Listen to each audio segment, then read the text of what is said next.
嗨，各位朋友，大家好啊！现在时间是2025年8月24日的早上，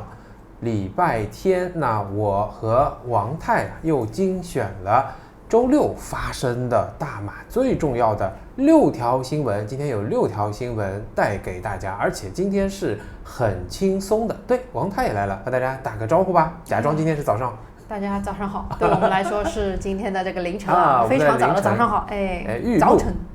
由你来，你看就欢乐很多啊。我们的前辈 Dan Chen 也说希望你过来。对，这个一定要响应的。对，那我们快的啊，周末特别节目开始，带给大家的第1条是令吉啊，预计下周进一步升值，受美国联邦储备局也就是 Fed 的这个降息信号的影响啊。其实昨天美股大涨是因为已经释放了比较明确的鸽派的这个信号。那为大家梳理啊，2023年分析人士8月23日说错了，分析人士预测令吉受益于美元走弱，也就是降息的消息啊，短期内可能会升至4.4对1美元。也就说人话，就是说美国经济它的这个发展很好，再加上美联储的这个降息的预期是越来越明朗了，所以说联动的货币就是马币升值吗？对，因为相对来说美元走弱嘛，那么马币就会变强。给大家做一些分析啊，过去1年，首先我们来看马币对人民币啊，令吉对人民币已经整体上涨了3.76%。我跟你讲，这个就是我火很大的一点。我从今年的年初就一直跟你说，把人民币换成马币。你是怎么跟我说的？你今天自己打脸了啊！我们已经不像是新闻播报了，朋友们，但是没关系，很欢乐。人民币从1.6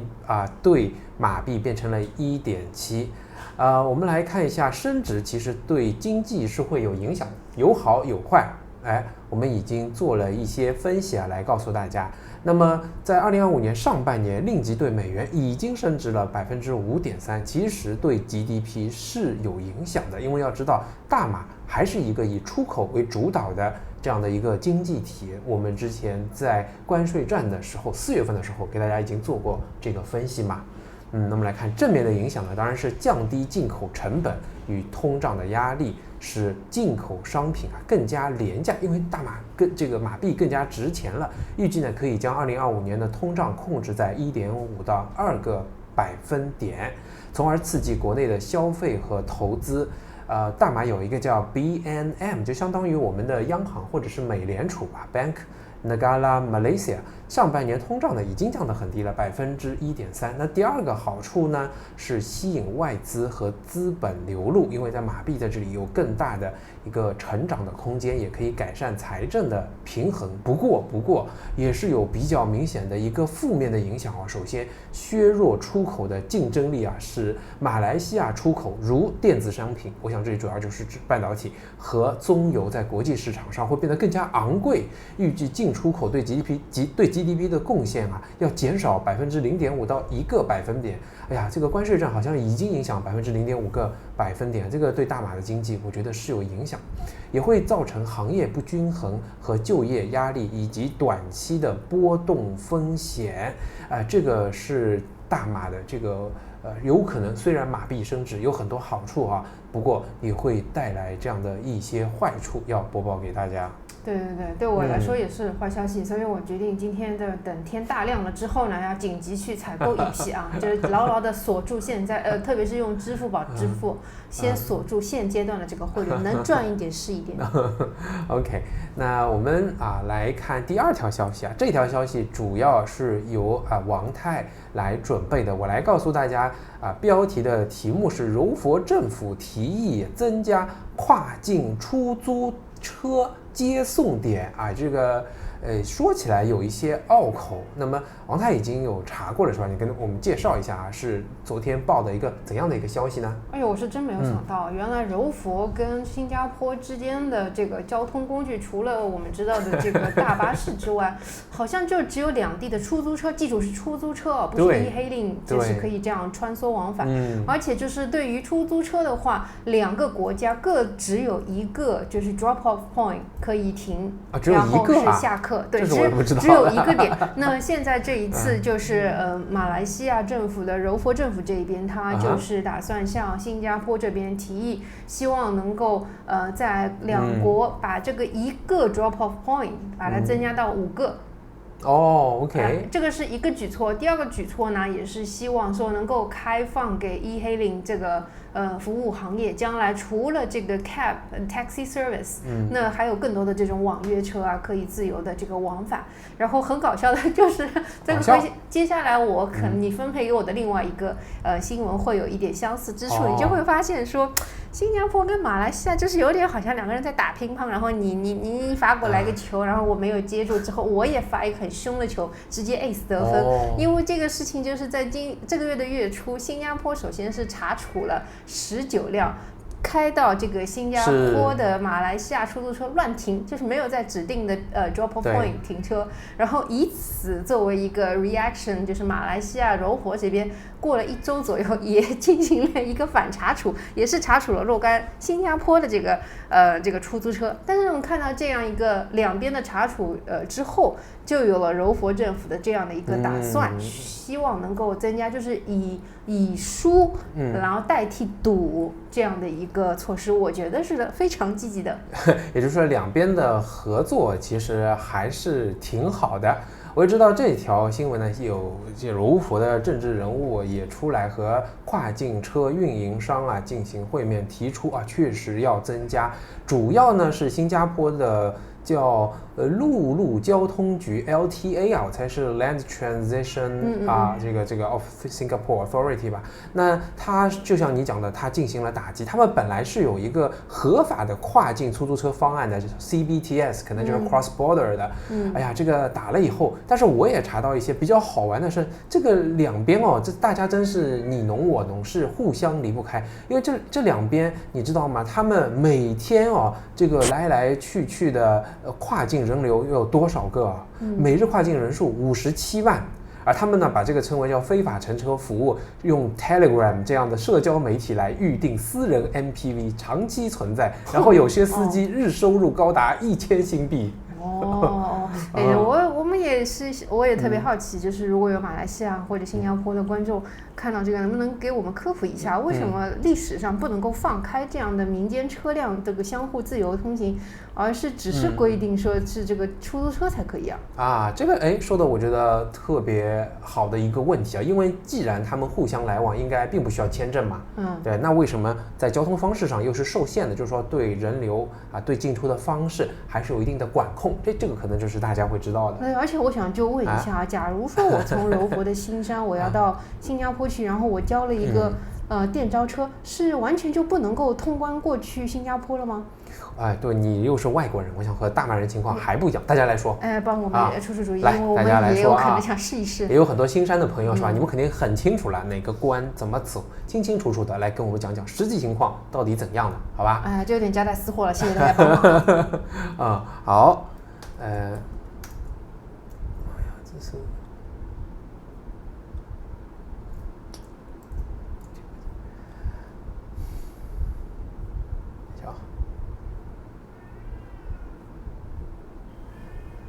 下来我们看到的第3条新闻啊，这位你看非常严肃、非常庄严的，我们经常在新闻媒体看到的就是国王或者是最高元首了。最高元首他在主持 KTMB ETS 就是大马 KTMB 这个铁路公司的一个电气化的铁路，和区别于原先那种老的 ETS3， 就是第3代这个开通仪式。但这个新闻的亮点是什么呢？是国王亲自驾驶到居銮。我看你已经给我们，这个很有意义啊！这个居銮的这个火车站，我们也曾经拜访过，它也是很有历史的这个纪念意义的。对，阿公这样子来居銮这边载一载，然后包括你今天也跟我们讲了，说这个阿公他是会开飞机、会开火车，对吧？哎呀，不止啊！我特地网上查了一下，叫做马来西亚国王不为人知的经历、能力和技能，我真的是想要来说给大家听一下。哇，马来西亚国王拥有丰富的军事训练背景、冒险经历和多样技能，包括在美国接受特种部队的训练，获得绿贝雷帽。所以他前一阵子出来跟军队说：“你们站出来，不要乱戴贝雷帽，我是接受过训练的啊，他是1980年代完成高中后，就在马来西亚陆军训练中心啊接受基本军事训练，然后到美国呢去参加乔治亚州的本宁堡一个叫 Fort Benning 的地方和另外一个地方的高级训练，是要一个精英的训练课程，而不是一般玩的。拿到了绿贝雷帽，为了完成这个，完成19次跳伞，其中8次是在夜间进行的。乖乖。他的1983年在菲律宾反对派领袖叫尼诺阿基诺这一位遇刺前帮助他从新加坡进入马来西亚，并安排和马来西亚领导人见面。2011年呢，又作为听好摩托车爱好者创办年度摩托车游巡活动。这个2011年呢，还亲自驾驶新加坡的一个火车站的最后一班列车。2024年为军官烹饪日本咖喱。这个多元化，上天入地无所不能，真的是很精明。我本来想开得了飞机，开得了列车。我本来想这条新闻前，我先问大家，有这么一个男人长得很帅。这个身体素质过硬，军事素质过硬，还会煮菜跟世界各国领导人关系很好，很有钱，很有财产，权力也很大，你会很喜欢这样的男人吗？那我告诉你，这个就是这样的一个梦幻般的，他就是这个大马的国王当今的国王。他呢就是海陆空3军技能都学习过然后也与美国特种部队的训练有过合作这个真的是无所不能。他还会什么马球、网球、水上冲浪、射击、赛车、跳伞。这个不是有2把刷子，是20把都不知道。讲到这个 ETS3 呢，那它是第3代列车尤其容易忽视的是，这不是增加了一个新的一段，而是把原先的有一些线路上呢老的 ETS1、ETS2 老几代的给更换了。它的车呢是 CRRC， 那是中车中车就是中国的一个制造商提供的，大概满员是300多个人，最高时速是160公里每小时，为大马提供的。整个项目大概是9.5亿令吉，好像8月底就要开通了。从 Jamans 到 JB 这一段，我想我们有机会也可以去做一下。好，下来第4条新闻又是王太要给大家带来的，他重点为我们准备的这条新闻，一看就是美食。为大家念一下标题就是嘉颖的这个东西，等一下请王太来说，被列为雪兰莪的传统美食。雪兰莪政府还推动了一个传统美食的保护与推广的计划。好，那么这个是个吃的，赶快请王太来说。大家看到英文应该已经知道了因为你这个中文翻得比我好，我想了半天应该怎么翻译就是大家可能都知道，像我外国人就不知道。嘉颖它也有它的沙爹，嘉颖沙爹，这次被评为了雪兰莪州的这个 heritage food。对，你把它分为这个传统美食题，本来我想是不是叫遗产美食，但是我觉得太吓人了。可能 Grok 比 ChatGPT 好用我一开始就在想，一看到这个标题，我就在想，这个嘉颖美食跟我们吃到的这个嘉颖沙爹跟我们传统吃到的所谓马六甲沙爹有什么区别？一个是它是不是马来人沙爹？这个也看这个名字就是传过来的这2人名字好像确实可能非华人。它有3个比较显著的特点据这个这篇英文的报道当中叙述到了。它是说它的这个蛋白质部分，也就是肉类部分它的重量是相对来说它的那个肉切的比较大块很专业是20几克的这样一块那蛮大一块这个真的是挺大，这个很适合我们家这个属于肉食动物系应该去尝试一下。第二个就是它的这个酱汁里面你能够非常明显的感知到这个花生的这个花生酱的味道。这个可能跟马六甲里面它会强调说酱汁里面有黄梨这个还不一样，对不对？这个我也很想去试一试。然后第3个它就是讲到这个他们无与伦比的这个对于温度烧烤把控，然后带出这个嘉颖的沙爹还有特别的风味。就是这3大显著特点。这个过新年的时候其实我们去参加那个 B40 Mimosa 的活动，那个国会议员杨美莹她也来说，今年实际上是雪兰莪的旅游年。而之前我们不是也看到各种美食都被列为这个大马的一个保护的美食或者是这种传统美食。你看嘉颖就在我们家附近，又在雪兰莪，这个沙爹各种风味都有，我们应该去尝一下，对吧？是各位啊，没有能力像我们做新闻啊，只能做吃喝玩乐的博主，赶快送你们一个免费的热点啊，要去看一下。那我刚才已经在 Google Map 里面就是打进 Kajang Satay， 是看到真的有的餐食的名字就是叫嘉颖沙爹，命名的挺多的。没想到我们刚刚攻克了嘉颖的辣汤，哈，又来一个嘉颖的沙爹。哎，不觉得这嘉颖的名字也很好听吗？是很好听，卡酱诗意啊。其实卡酱也很好听啊，卡酱，卡酱，哎，有个花生，好像这个发音很像。哦 ，OK。我要纠正你啊，你是个马来语的花生跟马来语的面粉，你一直搞错。我那卡酱应该是面粉。对了，你前2天帮我看的那个豆沙饼，你跟我说怎么加花生30%啊，吓死了！我感觉 grok 差了一点。哎呀，还是你厉害。好，那么第5条由我来带来的是布城这个核心岛周边啊，因为国庆将要关闭啊，那么我们的一个通讯部长叫法米啊，这个也很熟，这张帅气的脸庞来告诉大家，因为要庆祝68届马来西亚国庆庆典，那么布城周边的一些道路呢，从29号起对私人车辆临时关闭，涉及21条主要道路，主要呢是26号到29号啊，你看没有几天啊，2-3天后，14条主要道路每天上午6点到中午12点关闭，用于国庆庆典彩排。29号到31号呢，核心岛的21条啊，晚上开始就关闭，也是呢要到庆典结束才行。那么它主要呢是后面会办一系列的活动，等一下我告诉你，我就是听着哇。大马的国庆是这样过的，很多是政府组织的。如果我们去一下的话，应该会感到很精彩的。你看，为了看一看有些什么装饰，今天晚上我们还跑去了、不是几天哦，昨天晚上啊，现在假装是拜天的礼拜，今天现在假装是礼拜的早上啊。那么周6晚上我们还去了布加加亚去看一下，刚刚回来，刚回来。刚刚看路上是平平无奇，但是确实看到有很大的、很专业的舞台已经被搭出来了。对，不得了啊！它后面的活动啊，我大概问了一下，你可以大概听一下。布城国庆游行啊，这个叫达达兰布恰啊，8月31号早上7点50到10点，有14010个人，包括学生、军警、非政府组织和私人团体，7个花车、78辆车，还有116只动物和21支军乐队。然后最高元首和首相都会来检阅，14响礼炮，因为它中间是14个条文嘛，然后呢还有叫Rukun Nagara 的宣誓哈，设置8000个观众席，12个 LED 屏。然后呢，这讲得很细啊，18个医疗帐篷和200个移动厕所和5个祈祷室，这是大马很有特色的地方。还有一个你知道吗？叫马迪卡的一个Rewu 的一个市场，8月30号12点到8月31号6点，30小时不间断的一个市场，含60个美食摊位、时尚和美容摊位，还有艺人表演，有个叫 Yuna， 有个叫 Misha Oma 的这个艺人会来露天，还有什么露天电影放映、艺人表演都有。吉隆坡 KL Tower 国庆前夕，8月30号晚上9点到12点，现场音乐、烟花，然后从观景台、Sky Terrace 等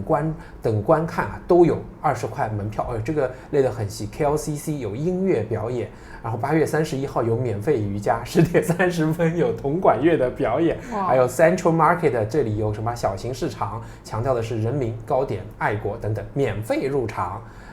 还有夏拉姆有这个烟花表演等等，哇，你听听看，什么水上交通也打开啊，说这个国庆安排好详细啊，不得了啊。我听没有用，我不会开车。你这个王司机，你看了之后怎么样啊？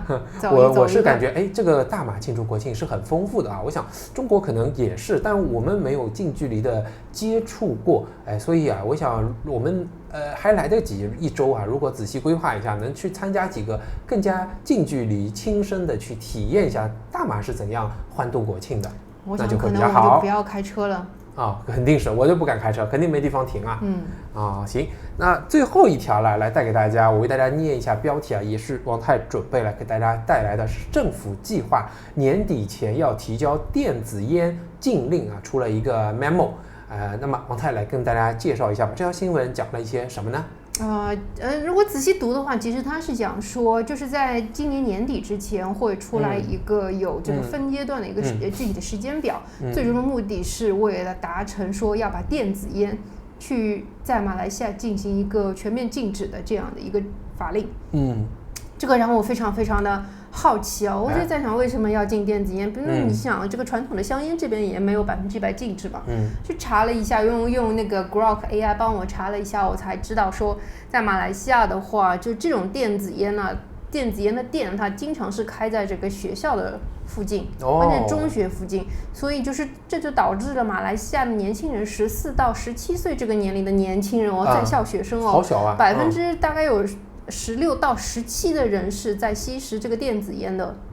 你能够想象吗？它以一个非常隐蔽的这样一个趋势，就是造成了说反而在青少年间的这样的一个，因为它的电子烟比较小巧，然后使用起来又比较隐蔽嘛，就让这个没有办法去控制这个青少年开始抽电子烟，这个是一点。然后我觉得我还是不太明白的情况下，我就又去查了一下说，那电子烟它具体有什么样子的危害？就很机缘巧合，我发现说新加坡其实已经在几年之前就已经全面禁止了这个电子烟，严格禁令。是，对，这个电子烟，而且就是最近新加坡它也做了一个动作，我不知道是不是因为新加坡做的这个动作，然后也促使了马来西亚要加快脚步去做。就是说新加坡他们政府在几年之前发现说市场上大部分的电子烟含有一个物质叫etomidate。对，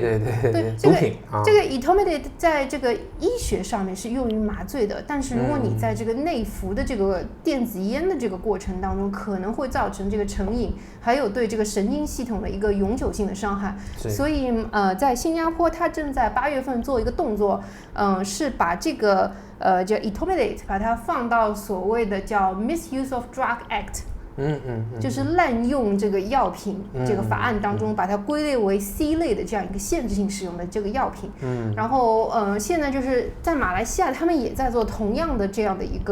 个动作，其实也在把这个 etomidate 列为这个限制使用的这样的一个药物当中。当然，像这样一个 action 必然引起的这个电子烟这个行业从业者的一些回响啦，他们是认为说，你现在在一些实验室，科学结论还没有得出说每个电子烟是不是都必然含有这个 etomidate 这个物质，以及这个 etomidate 这个物质是不是必然是会造成成瘾和神经性的损伤。这个结论没有出来之前，你就进行这样的一个电子烟的这个禁令的话，是不是太过于激进？是有一些这样的声音了。那在网上的舆论平台网民其实两极分化，部分人呢是支持禁令的，认为这样可以更好的去保护青少年的健康。那就像你讲的，也有电子烟的用户是反对的，他们也担忧呢，是很合理担忧禁令反而推动了黑市交易。其实我们在路上随机观察，大马吸烟的人已经算少但是呢，吸电子烟的人，尤其是年轻人，这个跟中国看到的情况一样，还是比较流行的。那我也不知道，我们在我们店里好像看到禁烟的禁令变得更大了就新的一个禁令特地强调不能违品，要求在店里面去张贴嘛，对吧？对，所以说这个步伐，我觉得马来西亚也是好像似乎从时间的这个